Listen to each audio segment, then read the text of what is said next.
Darwin Science Circle YouTube channel sigi video ama hekta bu yengoraba ayengba ataba singbo masek mangal ama hapamdana khak toktaba iramdam sigi ahanba science te yumpham oiba atangba channel amani channel asibu mayam amutang yengbiu mahau tangbiu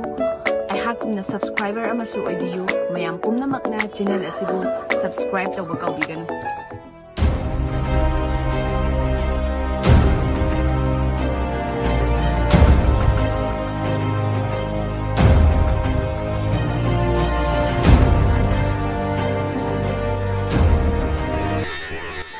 Darwin Science Circle Science Khaktada Yumpham Oina Hangjaba YouTube channel amani Imalonda yamna laina taktuna science pu ahal angang khaktana hena laina interesting oina perceive tawba ngamlaba hangjaba channel ni mayam changduna support tabiyu subscribe tabiyu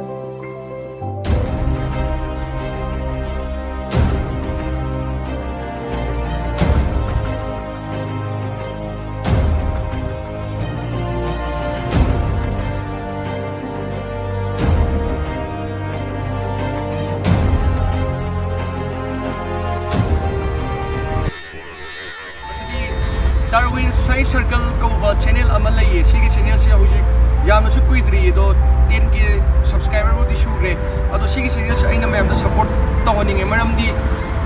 Manipur अहन first channel उइदने कोई की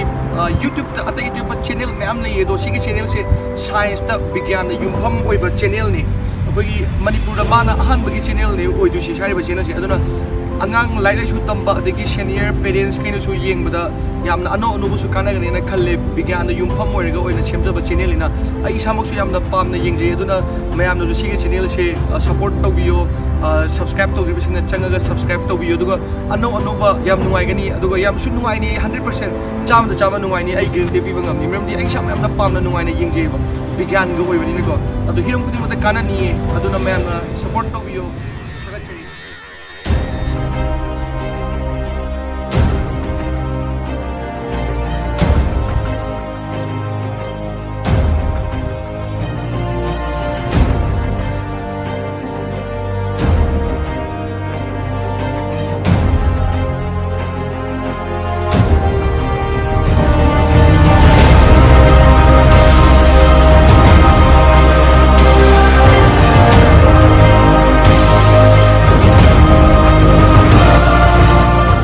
science की मतंगा कोई क्या no बा कहनी इन कहना दसु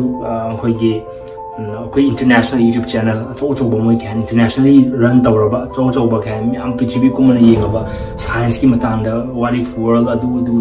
हम question में हम हंगिंग बाय तार कोई न पिंग आइदे हंगबो question में हम दे हम हंगिंग में हम दो यामना चेक तौबियो यामना नुवाइबा कहना याम educated ओइ बाय तार educated ओइ यामना खंगबदे कानागदबो ngata यावरबा channel हम करिंग खादा check तौबियो यामना थागनिंगाइनी तंगाइजोगे याम नुवाइ पाउने मणिपुर की ओइना यान हान बजे साइंस की चैनल अमा लैबने डार्विन्स साइंस सर्कल हाइबको अदुगी चैनल दो मयामना चंगगा येंबियो अदुगा सब्सक्राइब तौबियो चैनल दो हाइबदी अखोइगी मणिपुर यान हान बा साइंस चैनल ओइने नॉलेज मयाम शेयर तौबने आइसु येंगे यामना येंबो नुवाइ फजे अदु मयाम सु येंबियो अदुगा सब्सक्राइब तौबियो सपोर्ट तौबियो आई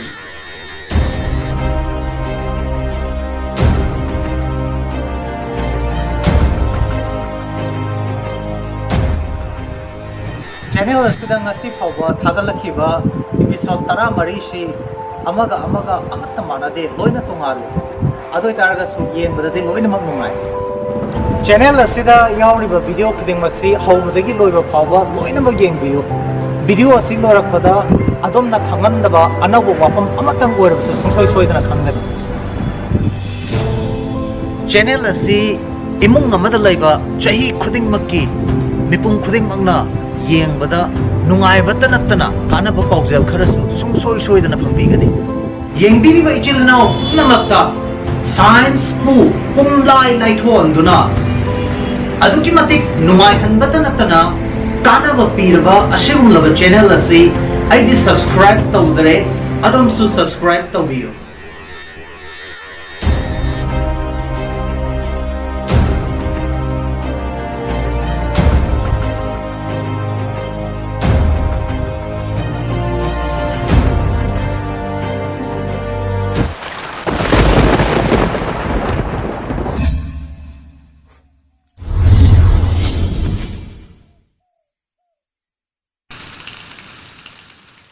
ꯑꯗꯣꯝꯅ ꯀꯔꯤꯒꯨꯝꯕ ꯌꯨꯇ꯭ꯌꯨꯕ ꯆꯦꯅꯦꯜ ꯑꯁꯤꯗ ꯑꯃꯨꯛꯇꯪ ꯆꯪꯗꯨꯅ ꯌꯦꯡꯕꯤꯔꯕ ꯑꯗꯣꯝꯗ ꯄꯨꯟꯁꯤꯗ ꯐꯪꯈꯤꯗ꯭ꯔꯤꯕ ꯁꯥꯏꯟꯁꯀꯤ ꯑꯣꯏꯕ ꯇꯣꯉꯥꯟ ꯇꯣꯉꯥꯟꯕ ꯃꯍꯥꯎ ꯍꯥꯏꯕꯗꯤ ꯗꯥꯔꯋꯤꯟ ꯁꯥꯏꯟꯁ ꯁꯥꯔꯀꯜꯅ ꯄꯤꯔꯤꯕ ꯑꯩꯈꯣꯏꯗ ꯄꯤꯔꯤꯕ ꯇꯣꯉꯥꯟ ꯇꯣꯉꯥꯟꯕ ꯃꯍꯥꯎꯁꯦ ꯑꯩꯈꯣꯏ ꯄꯨꯟꯅ ꯑꯃꯨꯛꯇꯪ ꯃꯍꯥꯎ ꯌꯦꯡꯃꯤꯟꯅꯁꯤ ꯑꯗꯣꯝꯁꯨ ꯗꯥꯔꯋꯤꯟ ꯁꯥꯏꯟꯁ ꯁꯥꯔꯀꯜꯒꯤ ꯑꯁꯤꯒꯨꯝꯕ ꯌꯨꯇ꯭ꯌꯨꯕ ꯆꯦꯅꯦꯜ ꯑꯁꯤꯗ ꯑꯃꯨꯛꯇꯪ ꯆꯪꯕꯤꯗꯨꯅ ꯁꯤꯌꯔ ꯑꯃꯗꯤ ꯂꯥꯏꯛ ꯇꯧꯕꯤꯗꯨꯅ ꯁꯕꯁꯀ꯭ꯔꯥꯏꯕ ꯇꯧꯕꯤꯗꯨꯅ ꯗꯥꯔꯋꯤꯟ ꯁꯥꯏꯟꯁ ꯁꯥꯔꯀꯜꯒꯤ ꯑꯁꯤꯒꯨꯝꯕ ꯇꯥꯛꯂꯕ ꯚꯤꯗꯤꯑꯣꯁꯤꯡ ꯑꯁꯤ ꯌꯦꯡꯃꯤꯟꯅꯗꯨꯅ ꯑꯩꯈꯣꯏꯗ ꯇꯣꯉꯥꯟꯕ ꯁꯥꯏꯟꯁꯀꯤ ꯑꯣꯏꯕ ꯑꯅꯧꯕ ꯃꯍꯥꯎ ꯑꯗꯨ ꯇꯪꯃꯤꯟꯅꯔꯁꯤ ꯑꯗꯣꯝ ꯁꯕꯁꯀ꯭ꯔꯥꯏꯕ ꯇꯧꯕ ꯀꯥꯎꯕꯤꯒꯅꯨ guys,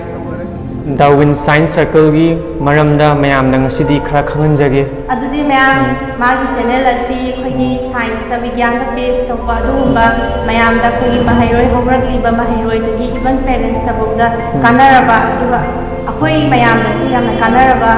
ꯑꯍꯥꯟꯕ ꯑꯣꯏꯅ ꯑꯩꯈꯣꯏꯒꯤ ꯃꯅꯤꯄꯨꯔꯒꯤ ꯑꯣꯏꯅ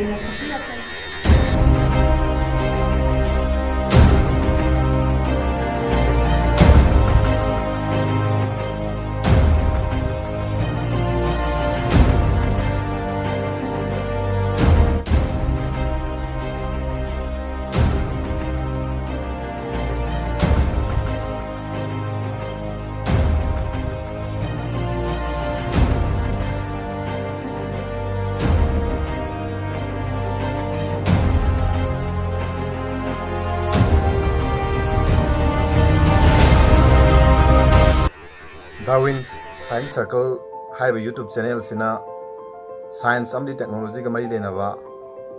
ꯑꯃꯗꯤ ꯆꯦꯟꯖꯤꯡ ꯏꯟꯚꯥꯏꯔꯣꯟꯃꯦꯟꯇꯦꯜ ꯏꯁꯨꯁꯤꯡꯁꯤꯗ ꯕꯦꯁ ꯇꯧꯔꯒ ꯇꯣꯉꯥꯟ ꯇꯣꯉꯥꯟꯕ ꯌꯨꯇ꯭ꯌꯨꯕꯀꯤ ꯑꯩꯈꯣꯏꯒꯤ ꯕ꯭ꯂꯣꯛ ꯃꯌꯥꯝ ꯑꯃ ꯁꯥꯗꯨꯅ ꯊꯥꯒꯠꯄꯤꯔꯒ ꯄ꯭ꯔꯖꯥ ꯃꯤꯌꯥꯝꯗ ꯃꯤꯠ ꯅꯥꯀꯣꯡ ꯑꯣꯏꯍꯟꯕꯤꯕ ꯃꯁꯤ ꯊꯣꯏꯗꯣꯛꯅ ꯅꯨꯡꯉꯥꯏꯖꯩ ꯃꯩꯗ ꯁꯟꯗꯣꯛꯏꯕ ꯇꯣꯉꯥꯟ ꯇꯣꯉꯥꯟꯕ ꯏꯟꯐꯣꯔꯃꯦꯇꯤꯚ ꯑꯣꯏꯕ ꯁꯤꯒꯨꯝꯂꯕ ꯕ꯭ꯂꯣꯛꯁꯤꯡ ꯑꯁꯤꯅ ꯁꯥꯇ꯭ꯔ ꯁꯥꯇ꯭ꯔꯤꯁꯤꯡ ꯑꯃꯗꯤ ꯑꯩꯈꯣꯏꯒꯤ ꯇꯣꯉꯥꯟ ꯇꯣꯉꯥꯟꯕ ꯃꯤꯑꯣꯏꯁꯤꯡꯗ ꯃꯔꯨꯑꯣꯏꯅ ꯑꯩꯈꯣꯏ ꯃꯅꯤꯄꯨꯔꯒꯤ ꯄ꯭ꯔꯖꯥꯁꯤꯡꯗ ꯀꯥꯟꯅꯕ ꯄꯤꯒꯅꯤ ꯍꯥꯏꯗꯅ ꯑꯩꯅ ꯑꯆꯦꯠꯄ ꯊꯥꯖꯕ ꯊꯝꯖꯩ ꯃꯔꯝꯗꯤ ꯑꯩꯈꯣꯏꯅ ꯇꯣꯉꯥꯟ ꯇꯣꯉꯥꯟꯕ ꯌꯨꯇ꯭ꯌꯨꯕ ꯆꯦꯅꯦꯜꯁꯤꯡꯗꯒꯤ ꯑꯩꯈꯣꯏꯅ ꯍꯥꯏꯔꯤꯕ ꯁꯥꯏꯟꯁ ꯑꯃꯁꯨꯡ ꯇꯦꯛꯅꯣꯂꯣꯖꯤꯗ ꯑꯣꯏꯔꯒꯁꯨ ꯅꯠꯇ꯭ꯔꯒꯅ ꯏꯟꯚꯥꯏꯔꯣꯟꯃꯦꯟꯇꯦꯜ ꯄ꯭ꯔꯣꯕ꯭ꯂꯦꯝ ꯑꯣꯏꯔꯒꯁꯨ ꯅꯠꯇ꯭ꯔꯒꯅ ꯏꯟꯇꯔꯇꯦꯟꯃꯦꯟꯒꯤ ꯑꯣꯏꯕ ꯄ꯭ꯔꯣꯒ꯭ꯔꯥꯝ ꯃꯌꯥꯝ ꯑꯃ ꯑꯣꯏꯕ ꯇꯥꯔꯒꯁꯨ ꯑꯩꯈꯣꯏꯅ ꯎꯕ ꯇꯥꯕ ꯑꯗꯨꯝ ꯐꯪꯖꯩ ꯇꯧꯕꯇꯕꯨ ꯃꯗꯨ ꯑꯩꯈꯣꯏꯒꯤ ꯏꯔꯣꯜꯃꯛꯇ ꯁꯟꯗꯣꯛꯄꯗꯤ ꯅꯠꯇꯕꯅꯤna ꯍꯥꯏꯅꯤꯡꯉꯤꯕ ꯄꯣꯠꯁꯤꯡꯗꯣ ꯑꯩꯈꯣꯏꯅ ꯂꯧꯁꯤꯟꯕ ꯉꯝꯗꯕꯁꯨ ꯌꯥꯎꯏ ꯍꯥꯏꯕ ꯇꯥꯔꯦ ꯑꯗꯨꯕꯨ ꯍꯥꯏꯔꯤꯕ Darwin science circle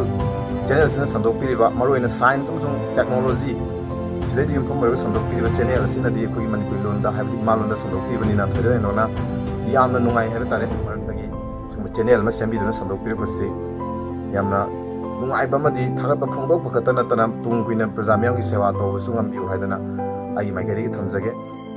Hi guys, what will happen if the cat is suddenly damaged from the mother earth?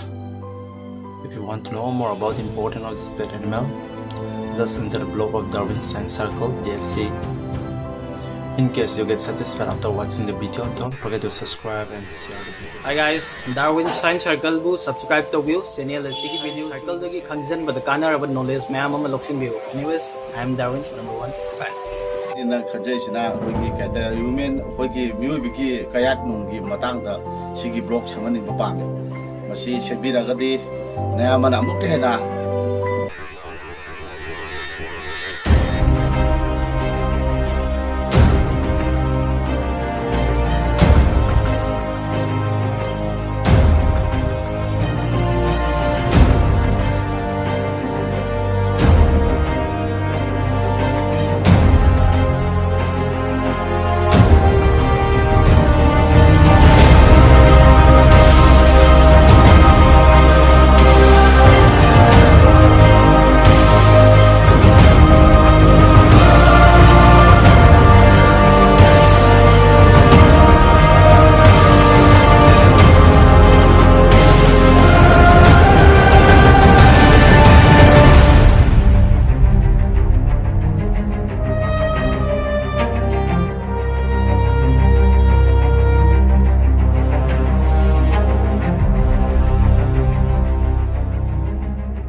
I am an evil monster. I will destroy you.